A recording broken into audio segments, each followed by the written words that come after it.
Obviously, we can't look ahead to tonight because we don't want to spill the beans on what happened. So I'm going to ask you about last week in just a couple of minutes. But we've got some breaking news that came down the last couple of days. You just spent, a few months ago, weeks around Rampage Jackson. You're a veteran fighter. You know of the guy. What do you make of what's going on right now with the UFC and now Rampage saying he's going to walk away? It's either some type of publicity stunt or he's just getting paid, a lot more outside of, MMA, which, you can't be mad at a man, that's trying to feed his family, even though it's a lot of money, for a lot of kids and stuff. But, for the most part, you can't be mad at him doing it that way because, it works both ways, because the UFC wants to make as much money as they want to.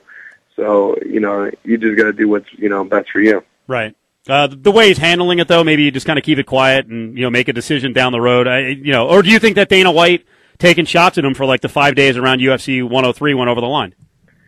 I think a little bit of both, but I think it's kind of more of a Tito type of ploy, where it's just let me try to squeeze as much as I possibly can out of you before.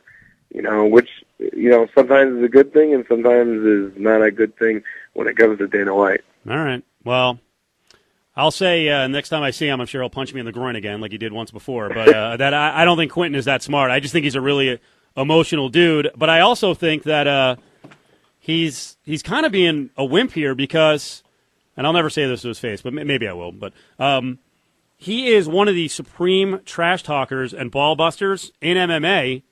And this blog he sent out yesterday, he's on the flip side. Like, dude, you can't take it. You can dish it out.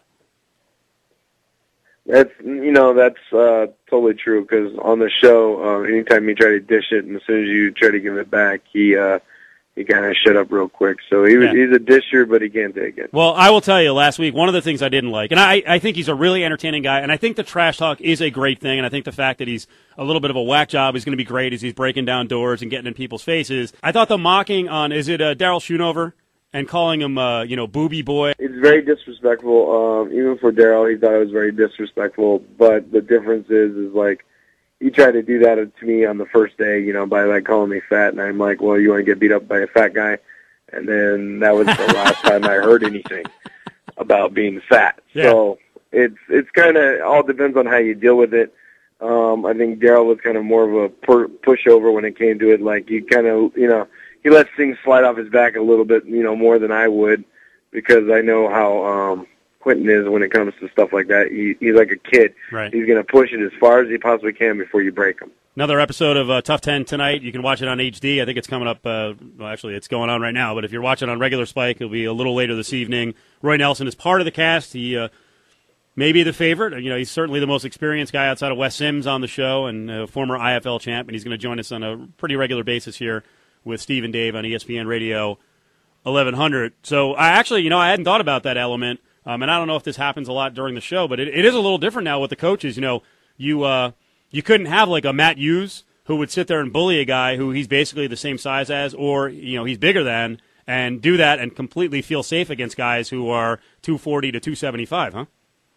Yeah, no. I think the biggest thing on this cast was there was a lot more veterans. So it's when you get bullied by some of the other coaches, you've seen in the past, is just a lot of the kids or even that are cast members would kind of take it. But now, since you're more of a veteran and there's a lot more veterans out there, they're like, you know what, I can fight too.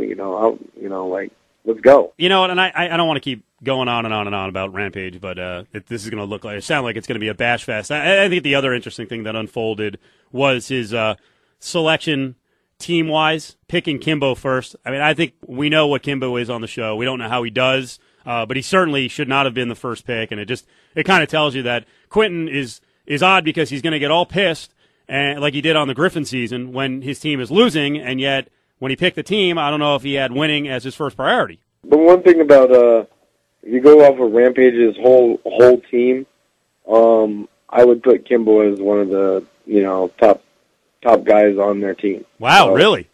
So just off of because he picked mostly NFL players versus like MMA fighters. He basically picked size. If you were taller than him, he picked you. Right. That's pretty much, I think that's what he went with, and then plus the Kimbo, which was, a cool factor. So what do you think of the first fight? Obviously you were there, then you saw it unfold on TV. I assume you're watching the shows each week. What do you think of the way the first fight was presented? How did it come out? For Abe and John, it was a good matchup for John. Abe has no wrestling whatsoever. His jiu-jitsu isn't like, that extraordinary, so it wasn't, so for John, it was an easy fight. All you had to do was just take him down, just lay on him, Matt Hughes style, just lay and pray. Yep. And pretty much that's exactly, he lived up to the game plan, did exactly what he did. It was safe, no injuries, and then he just had 2 more fights before he, get to the finale, which is the smart way to do it. The fastest way to do it is, finish the guy without, taking any injuries, since you got, 3 fights in 5 weeks. Are you getting feedback from fans yet? You know what? I'm getting a couple. Some are ignorant, and then some of the like a true fans. So what's the ignorant take that you noticed? The ignorant is like who is this guy? Yep. And then I'm assuming that guy just turned on the TV just now. Yep. But you knew that. But you knew that was coming. They're going to see the guy who doesn't look like the bodybuilder and start calling you fat.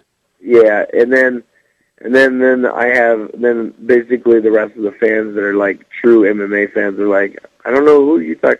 I don't, like, the thing is I don't have to defend myself because everybody else, when you get on those like forums and blogs, and everybody else like defends for me and go, you don't know who this guy is,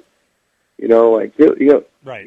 He's a straight shooter. He'll tell you, he's fun to watch, the whole 9 yards. So it's cool to have the fans, got your back. All right, now that the Rampage stuff came out, that he's leaving UFC, who knows? They could patch it up tomorrow. But if that goes through much of the season, how do you think the hardcore fans are going to react, knowing that not only are they not going to fight, to have this great finish to the season, but they may not fight ever, or it may take like 8 months for them to fight? Do you think is it going to take away from the show at all? I really don't think so. I think the show is mostly actually about, especially after they've already kind of announced that they weren't fighting in December. Yeah. So they've already kind of he's already kind of taken that steam away.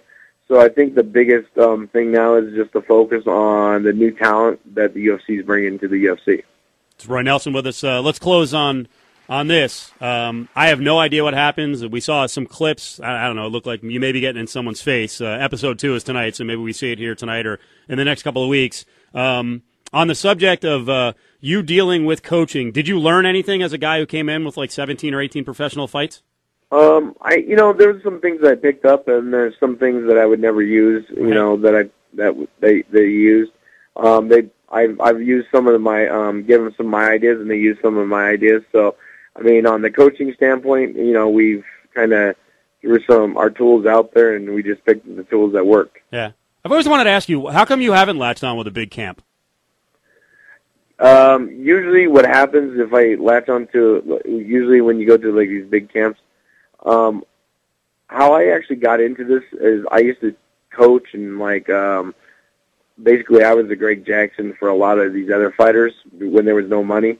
And since they weren't paying my bills, I decided to fight myself. Right. So, but now, usually when everybody wants me to do a camp with them or whatnot, I usually still end up coaching, and then it takes away from me actually learning something or actually training.